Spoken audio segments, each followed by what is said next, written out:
All right, Shalom.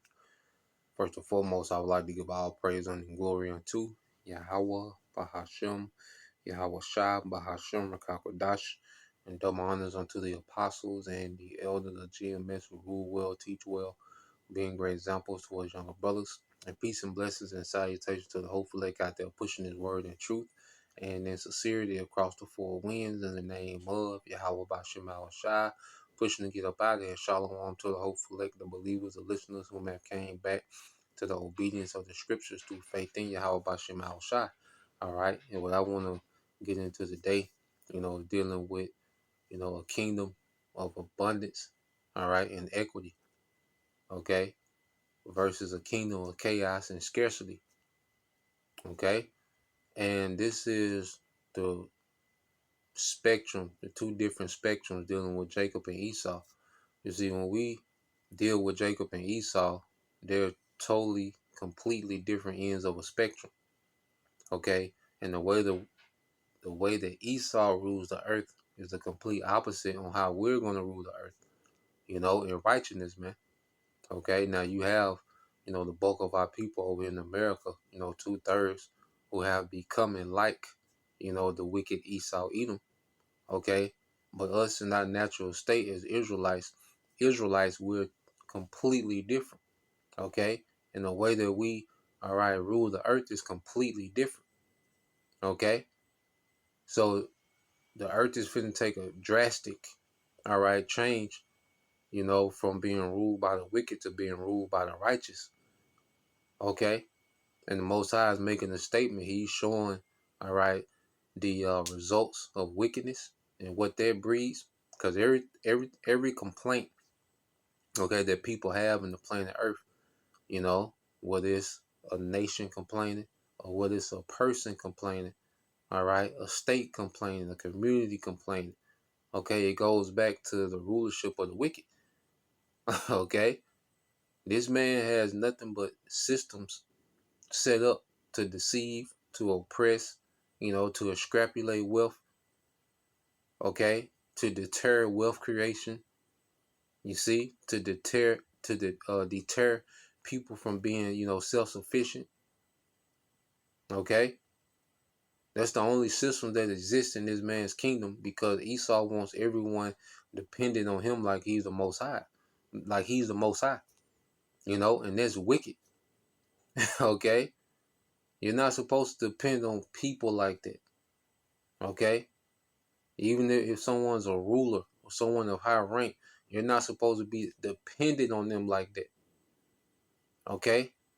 There's a certain level of dependency that's only reserved for the Most High. Okay? And this devil, he wants that dependency forwarded to him so he can play the Most High in his wickedness, man. Okay? Which, as we see, we're getting a glimpse. This current world order, okay, is a glimpse of the wickedness of what he wants to do in this new world order, man. Because the new world order is another level of wickedness that Esau wants to bring to the earth. You think you oppress and deprive now, he wants to take that to another level. Okay, if you think you don't have any privacy, okay, now he wants to take that to another level. Okay, if you think these systems are jacked up now, okay, and are rigged, for the rich, well, he wants to take all that to another level in this new system, man. Okay, and this is why the hope of the elect, that Yahweh Bashem Shai intervenes and stop this man, which we know he will. Okay, the closer he gets to, trying to achieve and trying to set up this new world order, the closer the Lord gets to stopping this man. Okay, so I want to go here real quick. Let's go to the book of St. John, chapter 10 and verse 10. It says, "The thief cometh not but for to steal and kill and to destroy. I am come that they might have life and that they might have it more abundantly." Okay, that's two different styles of rulership. Okay, now we know the abundance begins with Israel. Okay, because the first thing that we're going to receive in abundance at the return of Yahushua is everlasting life. We're going to have an abundance of life. We're going to live forever, man. Okay, so we're going to have abundance in time. Okay, unlimited. Okay, and with that abundance of time, we're going to have abundance of resources, man. Okay, because the earth was meant to give forth in abundance. All right, and say in the kingdom, we're not going to be keeping up with a net worth. We're not going to be measuring, each other's wealth. All right, by a paper currency. We're just going to have abundance. Okay, resources are just going to keep reproducing themselves, man. As we keep reducing as a nation, being fruitful and multiply, our resources are going to be fruitful and multiply. Our slaves are going to be fruitful and multiply, man. Okay, so we're going from a kingdom of scarcity to a kingdom of abundance. Okay, and we're being, conditioned and trained up to be those rightful rulers to manage, okay, the abundance that's going to come to the earth. Okay, now the heathens, they got 1,000 years of rigorous captivity. Is their punishment for being, all right, being allied with the devil. Okay, in this great rebellion. Okay, so they have to go through a process of being chastened. Esau gonna be done away with. Okay, but out of their 1,000 years, all right, the heathen, they will get to enjoy a righteous kingdom under our rulership. Okay, they'll never have immortality. They'll never have spiritual power. They'll never have the laws, and statutes, and commandments within them. Okay, but they will operate in a righteous order. Okay, and we will judge over, certain affairs, man, but we're not going to overreach. We're going to be gods in the earth, and we're not going to overreach. Okay, when it comes to ruling over the heathen after their 1,000 years, man. Okay, the heathens, they going to get to enjoy the earth and serve us. Okay, they going to get to enjoy the abundance. You see, but in this system, Esau, all he wants to do is take and take and take, man. Okay, that's all this man wants to do, man. He wants to take from you psychologically, mentally, physically, any way that he can take, man. Economically, financially, any way that he can take, he's looking for a way to take, man. He thrives off people being dependent on him to where he can be an absolute tyrant and asshole, man. Okay, but the Lord's finna remove this man out the way. Okay, the way that this man rules the earth, okay, is completely wicked to how the Lord wants the earth to be ran. All right, but the devil has his time, which we see his time is coming up. All right, and for the sons of God, this has been a case study for us. All right, of how not to be. Okay, now I want to get this word equity. Okay, this word equity. So this word equity is the quality of being fair and just, especially in a way that takes account of and seeks to address existing inequalities, man. And Yahweh Shai, he's coming to bring equity to the earth. Okay, beginning with the nation of Israel. All right, the elect of Israel. Okay, as we know, when Yahweh Shai returns, the elect will be exalted. Okay, to their rightful places as rulers, all right, as a ruler nation in the earth. Okay, beginning with Yahweh Shai, the first fruits. Okay, the rest of the men of the 1/3. Okay, all taking their rightful positions. Okay, as the rightful rulers under Yahweh Shai. Okay, and equity is going to be established back in the earth. Okay, because right now there's nothing but inequalities, man. The exact opposite of equity, man. Okay, and you go to this word equity, it goes into fairness, all right, justice, okay, integrity, rightness, uprightness, righteousness, decency, okay, goodness, okay. So Yahweh Shai is coming to bring that back to the earth, man. Okay, and that's gonna be beginning with Israel, okay, because Israel is gonna experience equity on another level. All right, even Yahweh Shai said, "Where I am, He wants us to be there also, man. Beginning with those first fruits." Okay, Yahweh Shai, he wants, his nation, okay, to excel in the earth, man. His nation, not just him, he wants his nation to excel in the earth, man. Okay, because that was the spirit that was on King Solomon. Now, I just looked up something real quick, dealing with King Solomon. All right. So this is from the chat. So I asked the chat, this First Kings chapter 4, verse 20 and 25. I said, would First Kings chapter 4, verse 20 and 25 represent a kingdom of equity and self-sufficiency? Okay. And it says, and it said the text, all right, the context meaning. So let's deal with First Kings 4 and 20. It said, Judah and Israel were as numerous as the sand by the sea in multitude, eating and drinking and rejoicing. All right. And this was the whole nation. Okay. And that goes into true generational wealth. All right. When your whole generation has wealth. Okay. It says this verse emphasizes population flourishing, adequate provision of food, social joy, and contentment. It says it signals prosperity shared broadly across the population, not restricted to elites. Okay, and of course you're always gonna have, rank within the nation. You're gonna have those that have more than others. Okay, but just because, because Esau plays a zero-sum game. Okay, he wants the elite few to have everything and the majority, all right, just in survival mode. That's wicked.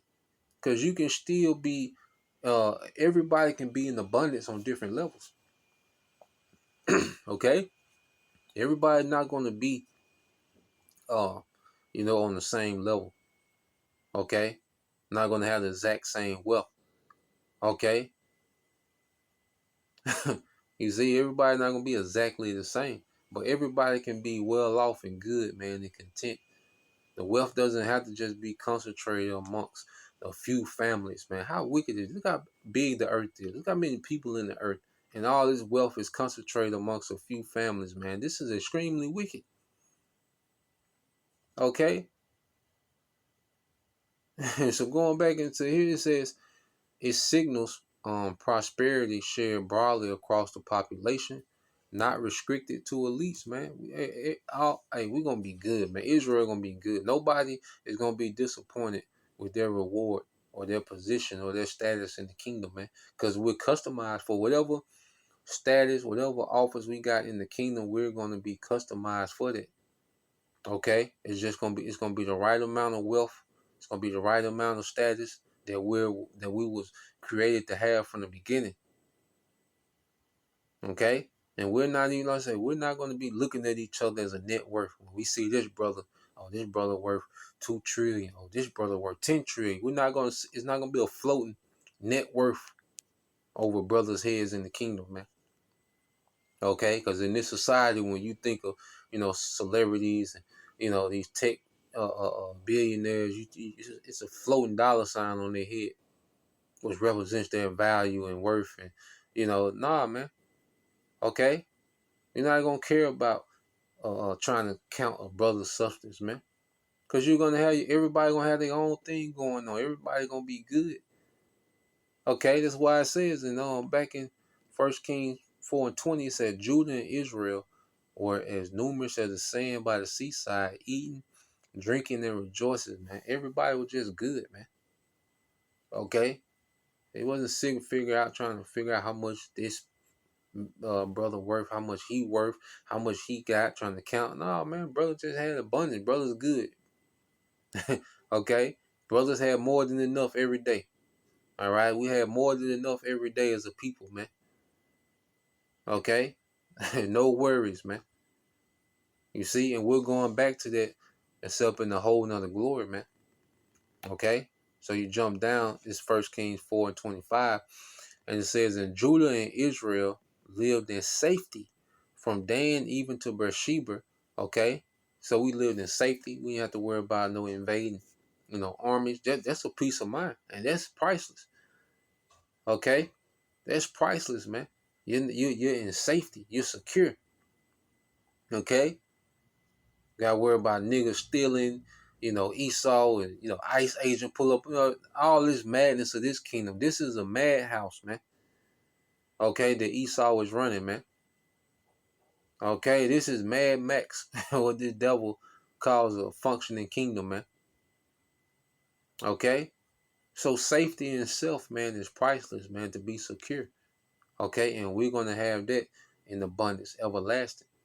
Okay, no, Israelites are not gonna be stealing from each other, not gonna be harming each other, and no nation will be able to harm us, man. Okay, so we're gonna have just that peace of mind of being in safety, man. Okay, when your wife is not in your sight, you worry. Your children not in your sight, you worry. You know, this ain't how we're supposed to live in this constant anxiety, man. But this is because of the wicked rulers.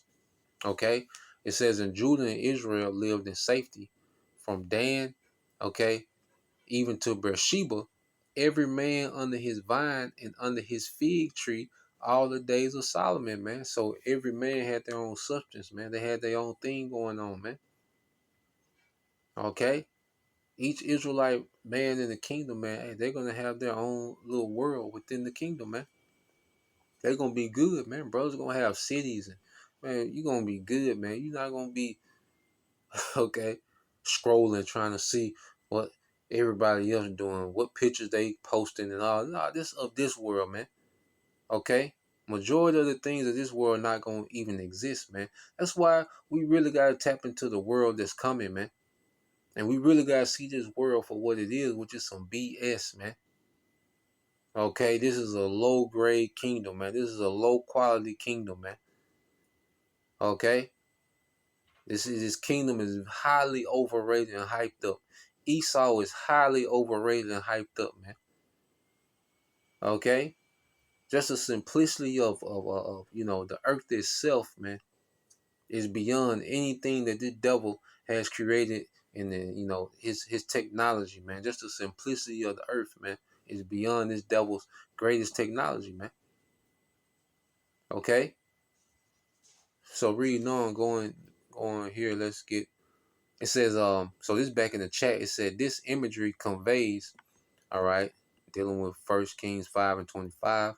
All right, it said this imagery conveys peace and safety, economic stability, household level sufficiency, man. Okay, because when you don't want your subjects to be that dependent on you like that. You want your subjects to be self-sufficient. Okay, even the IRS, man, where they, where you got to turn in how much you made, okay, every year, and that's wicked, man. Okay, in the kingdom, what you just give 10, going back to our system, we just gave 10% of what we had, and that was our tithes, man. Okay, these heathens, they're gonna pay tribute. You see, they're gonna be tributaries forever. Okay, but you think we're gonna have systems that count every apple? Okay, that this Elamite got on this property, man. Okay, count, every pair, how many fish in his pond. He might have a pond with some fish. How many, but that's Esau, man. He want to quantify everything, man. Okay, he want to put you in the category to the exact penny. Okay, that's a hassle, man. You gotta report everything that you made. Okay, for the year, man. Like, that's wicked, man. That's too much. You want your subject to be self sufficient, man. After that 1,000 years, man, the heathen, they gonna be self sufficient. They gonna have to check in. They're still gonna be our servants. They still gonna be tributaries, and their first fruits are gonna come to us. Okay, we're gonna be the priests, so they're gonna have to pay those tithes to the priesthood. Okay, you see, but all in Ishmael business, trying to figure out, paperwork and all that. Oh man, that's wicked, man. It's too goddamn much. Okay. So it says this imagery conveys peace and security, economic stability, household level sufficiency, personal ownership and rest. Personal ownership and rest, man. Okay? So in the kingdom, man, everybody gonna have their own, beginning with Israel, man. We're gonna have our own personal ownership and rest, man. Okay? And we're gonna be blown away every day at what the Lord has for us, man. You know, from the greatest in the kingdom to the least in the kingdom, we're gonna be in awe of what the Heavenly Father has for us, man. Okay, there's gonna be no disappointments.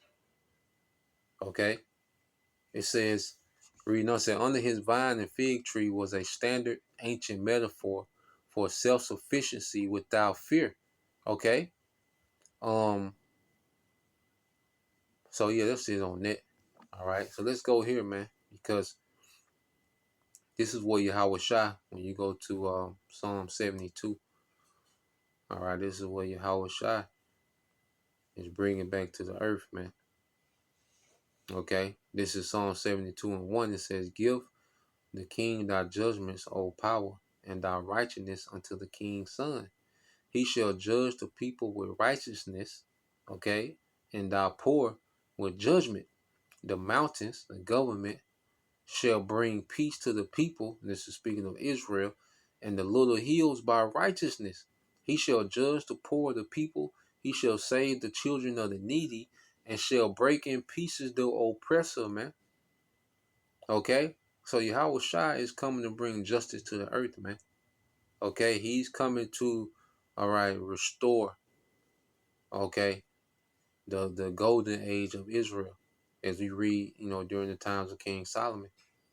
You know, when King Solomon was in, you know, his prime, okay? When he was in his right mind, man, hey, we was good. Okay, we was abundance, we was more than straight. All right, and Yahweh Shai, he's coming to revise that, to restore that, except it's gonna be forever. It's gonna be, all right, another glory. It's gonna be another level of glory to that, man. Okay, but the concept of equity, fairness, you see everybody straight. Okay, Yahweh Shai is coming to restore that, man. Okay. Um, but yeah, and it says he's gonna save the children of the needy and crush the oppressor. That's Esau, man. Okay, because Esau is in the way of life, man. Okay, he's in the way, all right, of life, the enjoyment of the earth. Okay, the enjoyment of family. This nigga's in the way. That's why, matter of fact, let's get that. You know, we can read this every day, especially the times we in, man. Let's go here to Sirach 25 and 7. And brothers been posting this a lot lately. You know, his brothers watching this prophecy, man. You know, I know, hey, the brothers been posting this a lot, man. We on their home stretch, okay? Brothers, we we here, brothers. You know, hey, we a part of something big. You know, stay down till we come up. So Rock 25 and 7 said, there be nine things which I have judged in my heart to be happy, and the tenth I will utter with my tongue. A man that have joy of his children, and he that liveth to see the fall of his enemy, man. Okay, and we're right here in the midst of seeing our enemy fall, man. Okay, we're right here at the doorstep of seeing this nigga fall once and for all, man. You know, our Ratazar, you know. So Lord will, you know, you brothers, all right, and you sisters edified once again. I want to give all praise and glory unto Yahweh, Bahashem, Yahweh Shai, Bahashem, Kakadash, and double honors unto the apostles and the elders of GMS who rule well, teach well, being great examples towards young brothers. And peace and blessings, salutations, hopefully, shalom.